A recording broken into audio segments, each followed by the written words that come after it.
যিসকলে আন্দোলন কৰি আছে তেওঁলোকে মনত ভাবিছে যে কোৰ্টখন তেওঁলোক আহিব লাগিব, কিন্তু এই কোৰ্টখন অসমৰ নিউ জেনেৰেশ্যন নৱপ্ৰজন্মৰ কাৰণে বনোৱা হৈছে। 10 বছৰ পিছত আজিৰ গুৱাহাটী নাথাকে।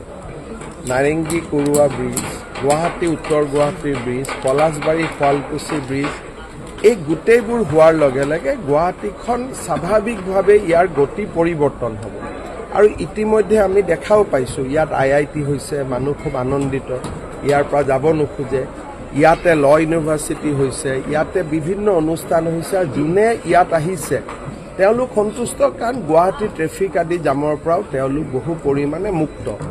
আৰু মই ভাবোঁ যে ব্ৰহ্মপুত্ৰ ব্ৰিজখন হৈ যোৱাৰ পিছত এজন মানুহে জালুকবাৰীৰ পৰা গুৱাহাটী হাইকোৰ্ট বা দিছপুৰৰ পৰা গুৱাহাটী হাইকোৰ্ট আহোঁতে যিমান সময় লাগিব, ৰংমহলত আহোঁতে তাতকৈ কম সময় লাগিব।